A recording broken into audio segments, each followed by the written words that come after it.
Welcome to The Source, where we combine the headlines with in-depth conversations with the newsmakers themselves. Sitting in for Pinky Webb, I'm Mai Rodriguez. Today on the program, a lawmaker reveals another scheme recruiting Filipinos to work as crypto scammers in Cambodia. And also, how is the government extending legal assistance to overseas Filipino workers, with senators questioning the Zero Acquittal record when it comes to criminal cases of OFWs? DFA Undersecretary for Migrant Workers Affairs, Eduardo de Vega, joins us in the program. And later, a proposal to allow longer weekends during holidays. We get the reaction of an employers group. ECOP President Sergio Ortiz will also join us in the show.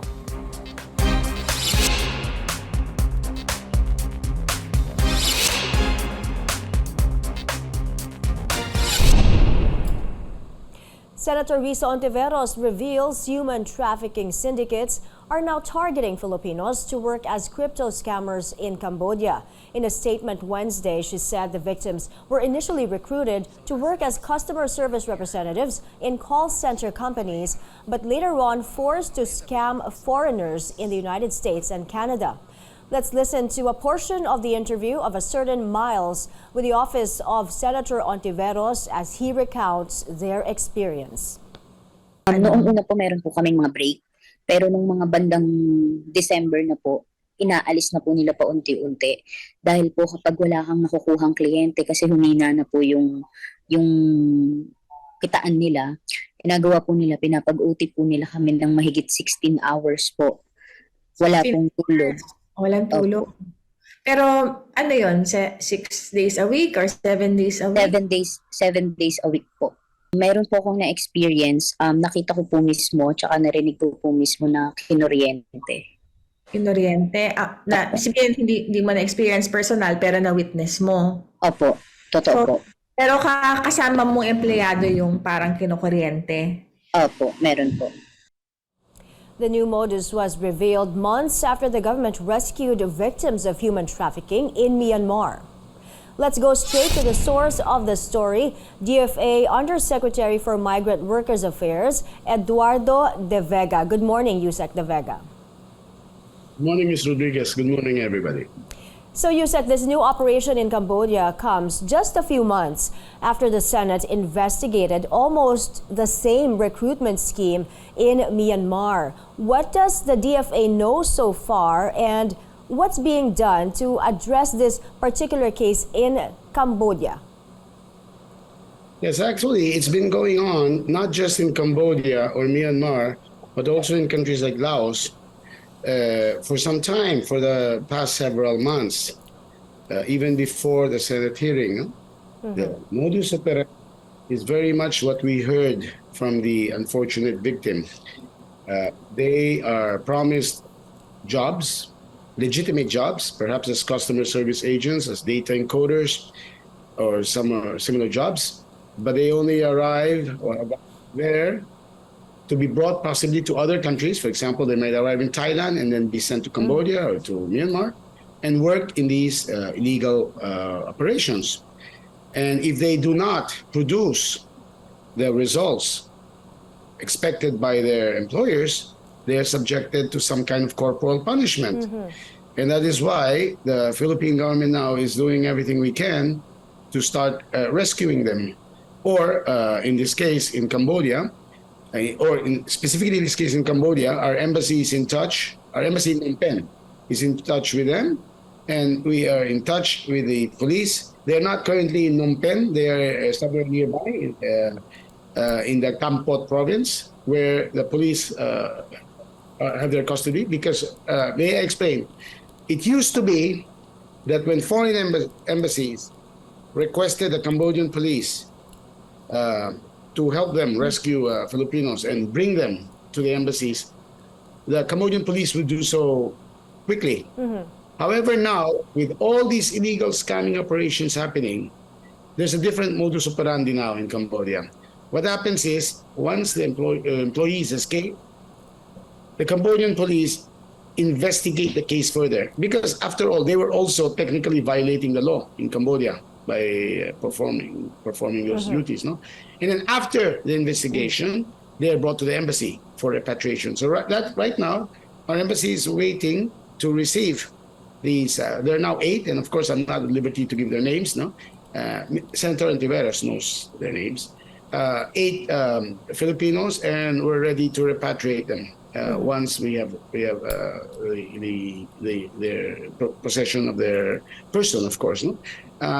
May I say also that right now our embassy does not really provide shelter directly. No, I mean the embassy doesn't have a welfare center, but we make sure that in case they're they're with us, that we're going to provide them shelter, maybe through the assistance of Filipino community members there or local groups. But that will be taken care of as well. Yes. Right now, you said. If I may, yes. Okay. Right now, they Yes. are in the police station currently, right, in the Yes. province of Kampot, that, like you Yes. mentioned.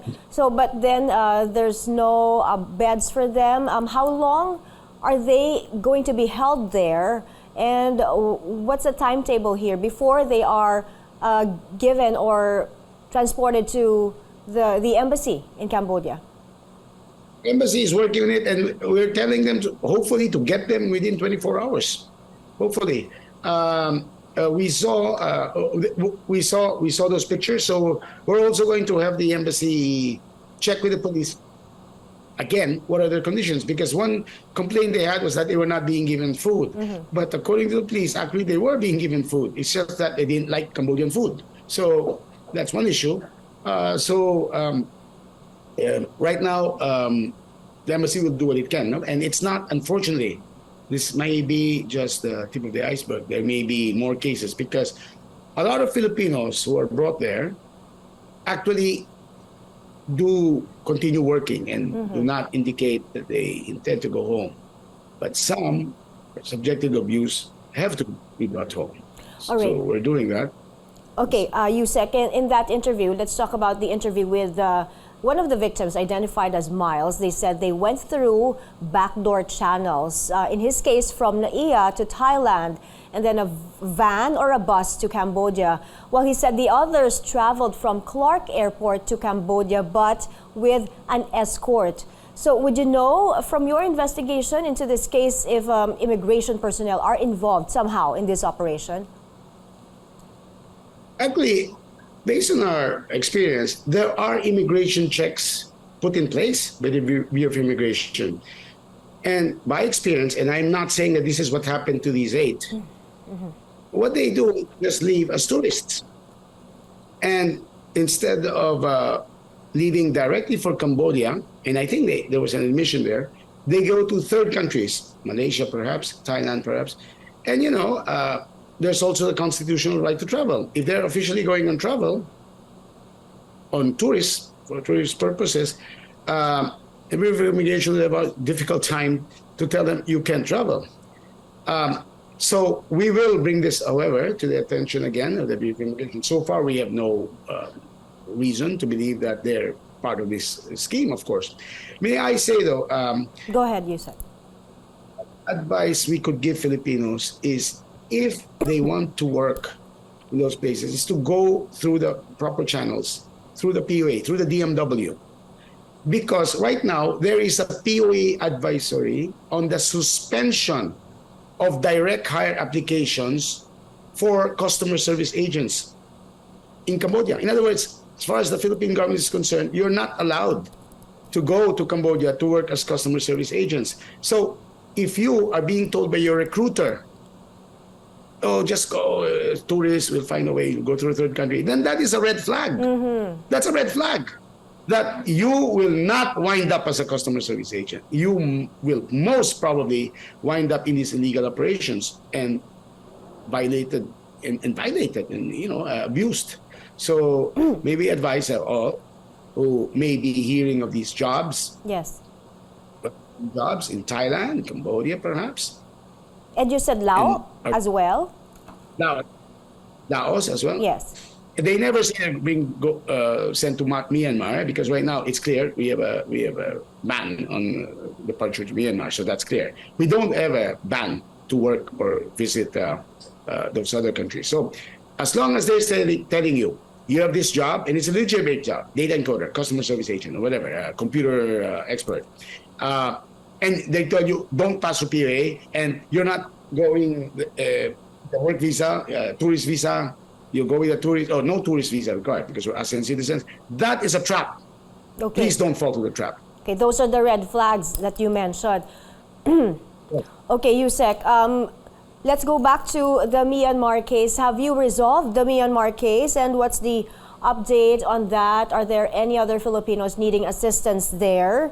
And do we see any parallels from the Cambodia case and how it's being operated in Myanmar? Do you think this is operated by the same syndicate? They must be connected because the experience is identical. They get there, and if they don't produce the quota of clients, they're punished. Mm-hmm. They get there through third countries. They get there as tourists.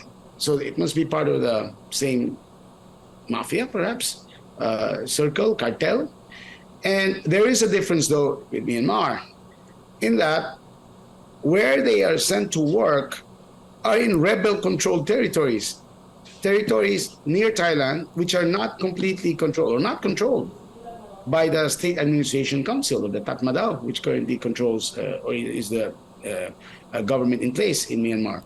Whereas in Laos and in Cambodia, it's easier for the Philippine government to coordinate with the local police because they're the ones in charge in the entire territory. What we're doing about the Myanmar case, there are still a few dozen who need to be brought home. We've brought home a few already. We do it quietly, of course, by, in fact, shouldering the expenses needed in order for their employers to let them go, which is essentially the price that the amounts that the employers spend to bring them there. However, sometimes the idea of these employers is to scam everybody, including the Philippine government and other governments who want to rescue their citizens, by asking exorbitant amounts. So it's a difficult consideration. It's a difficult thing. But right now, our advice also is, especially in Thailand, they're the ones, those who are promised jobs in Thailand, they're the ones who tend to be brought to Myanmar. Just pass through the POA. Okay. There's more to talk about, USec, but we have to take a short break. This is The Source on CNN Philippines. Stay tuned. You're watching The Source on CNN Philippines.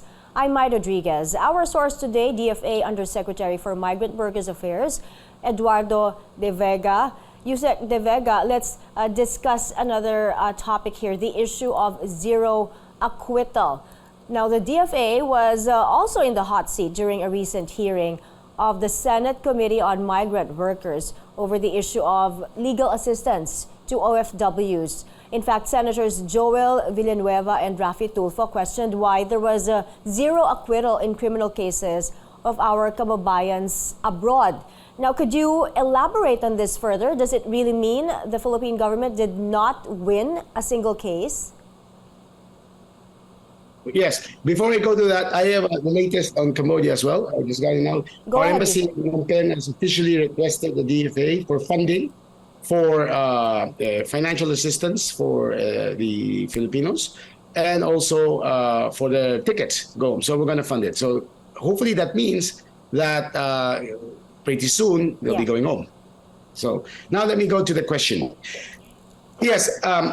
First, any lawyer, and I'm one of them, could explain that when you're a lawyer defending your client, the main goal is to ensure that due process is observed and that your client gets his fair day in court. Of course, you want to win the case, but being a lawyer, involving yourself in cases, it's not like playing a game, like a basketball game, tennis match, boxing match, chess game, baseball game. In that, success has to be gauged by winning, because that is why you play the game. You win. sometimes you can't win a case because perhaps your client in the first place is actually guilty. And in the case that was mentioned, we need to clarify, when we said there were 0 acquittals, that was just for the period of January to June 2022. There were no reported acquittals in criminal cases involving Filipinos during that period. But there have been in the past. May I cite a few, nice cases, interesting cases in 2020. A Filipina named Rose Policarpio, and CNN Philippines reported it, was on death row, but the embassy was able to provide her legal assistance, and she was acquitted. Same with Jennifer Dalquez in 2018. Filipino who was convicted in lower court but was released on appeal. That was in 2018. And sometimes it could be other crimes such as smuggling. There were some 7 Filipino crew members of a ship named MT Levante who were released by the Libyan High Court. Even in Libya, we work. And the seafarers arrived in 2019. Secondly, where is our success? Lastly, our latest word is that there have been some acquittals in the second half of the year, including 5 in Jeddah. And why in the second half? Because let's remember there was the COVID pandemic, and a lot of trials in some countries were suspended and only really formally resumed very late in 2021. So they only concluded late last year. So we're compiling these reports and submitting to the Senate as requested by them. Now, I was mentioning the gauge of the success. You see, again, lawyers can confirm this. You try to resolve the cases at the investigation level before there is a formal case file, a formal charge, and the case goes to trial. Because in certain jurisdictions, when you go to trial, it's at least 95, 98% certain that you will get a conviction. Remember, the Philippine legal system, in its procedural process system, the remedial law, is based on the Anglo-Saxon concept where it's difficult for the state to actually convict a person because you absolutely have to prove guilt beyond reasonable doubt. In certain jurisdictions, and that is usually where a lot of Filipino OVWs are, and I do not make a judgment on their legal systems, but the fact is it's easier to convict persons. So what our lawyers do through their clout, through their influence, through their knowledge and tact, is to make sure the case doesn't go to full trial. And we're quite successful in that. I mean, in the case, for example, I was mentioning, in the Middle East, for example, there is a tendency for employers to file bogus cases against Filipinas who run away from them. Running away from the employer is already a crime in Saudi Arabia. It's called the khurub. However, as retaliation, the employers do something worse. They file cases of robbery, theft, and other cases in the Filipinas. And by and large, our lawyers are able, through negotiations, to stop the cases from going to trial and facilitate the Filipinos' repatriation to the Philippines. Also, you may have been convicted, or our lawyers' clients may have been convicted, but possibly they got a lower sentence, or eventually, through the work of our lawyers and the Philippine diplomats who are posted there, they secure a pardon. This is quite regular in the Middle East, especially during Ramadan time, or a commutation of sentence. Okay. I have experienced that USec. personally. Cases apologies, I have to interrupt you very quickly just to clarify, or can you explain this further? Saan po yung 5 acquittals that you mentioned? Can you give us where exactly, what cases are these, and were there only 5 in the second half of 2022? There will be more from other posts. Pero nag-report sa amin informally in Jeddah. We don't have the details, but there were 5 acquittals. So that's rather than 0, no, in the first half of the year. So we expect more because the trial finally resumed. as for the conviction also, if I may say, there were over 1,000 cases, but and we invite the good senators to visit our embassies in the Middle East, no? Kasi most of those cases are not the major crimes, are not murder, drug trafficking or so forth, but crimes which in the Philippines may be not considered crimes, but in those countries are. For example, the crime, what they call immorality, such as by drinking alcohol or having related the woman who's not, or a partner who's not your legal spouse. And right away, they get convicted. There's no way to get acquitted from those cases because usually they are caught in flagrante delicto. So that should explain why there is a high level of convictions. Okay, final question, USec, because we have a minute left. Senator Tulfo just mentioned that the DFA is not prioritizing cases involved in illegal drugs. What is the position of the DFA on this? What he mentioned was we should not prioritize cases involving illegal drugs. And our position is, since they are Filipinos, overseas Filipinos, who continue to enjoy, a presumption of innocence, and are Filipinos, and are facing serious charges which might merit the death penalty, we'll have to continue providing them legal assistance. I'll conclude also by reminding everyone, eventually we're going to have to turn over this responsibility. Let's not forget, there is this Department of Migrant Workers. Yes, I was going to mention that, they'll have to take over using their action fund to provide legal assistance to our kababayans. We'll be working with them. So now it's the Department of Migrant Workers who will be handling legal cases. They should be handling all assistance cases involving Filipino migrants in places where they have an attaché. Not all places have an attaché. For example, why are we handling the cases in Cambodia? There's no DMW attaché there. So we'll continue to handle that. But in cases in the Middle East, for example, all places have an attaché. Eventually, within this year, we'll have turned over to them, and because that is the requirement of the law under RA 11641. Right. Thank you so much for your time this morning, DFA Undersecretary for Migrant Workers Affairs, Eduardo de Vega. We will be taking a short break. This is The Source on CNN Philippines. Stay tuned. You're watching The Source on CNN Philippines. I'm Mai Rodriguez. A lawmaker proposes longer weekends when holidays fall on a Saturday or Sunday. The bill filed by Senator Raffy Tulfo seeks to amend the holiday economics law in a bid to boost domestic tourism and promote work-life balance among workers and students. Let's go straight to the source of the story. Employers Confederation of the Philippines President Sergio Ortiz Luis is joining us on the line now. Good morning, sir. Good morning and to our listeners. Okay, a quick reaction to the proposal of Senator Tulfo to allow longer weekends during the holidays to boost local tourism. What problems or challenges, if any, do you foresee should this be realized? Well, to begin with, we have always been against too many holidays, and in the Philippines we have much more holidays than our other neighbors. No? 8 national holidays to be exact.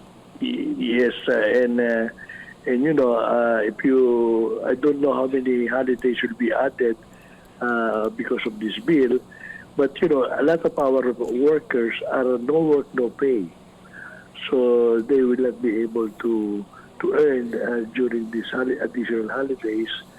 Plus the fact that many of our informal sectors, like taxi drivers, tricycle drivers, they will earn less with their holidays. But the biggest thing, I think, is our students.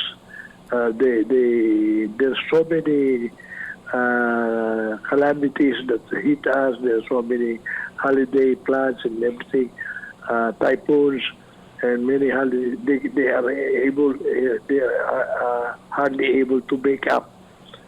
Of course, the students enjoy holidays, but it will be a big loss to our educational system if they are not able to get the enough educational time because of too many holidays. And so I think there needs to be more study on the benefits and and disadvantages of these additional holidays. Okay, let's go to the high-level visit from the International Labor Organization, which will be held next week. Now, will Yes. the ECOP take part in this activity, and what is the significance of this visit to the country? Well, they will meet with the employer us one day, and then another day they will meet with the labor groups, and then they will have a joint meeting with government also, tripartite meetings, 3 days, and at the end we will be all together about this, and they are tying this up actually to some of our privileges like GSP Plus in Europe. So, and it's maybe fact-finding in a way. Now, how important is this to the current administration and to consider the recommendation or findings of the ILO? Well, ILO sometimes are affected by bad news also, and so we would like to straighten out some of this misconception that they have. All right, thank you for your time this morning. I know you're very busy today. ECOP President Sergio Ortiz Luis. Thank you for joining us here on The Source. I'm Maya Rodriguez. You're watching CNN Philippines.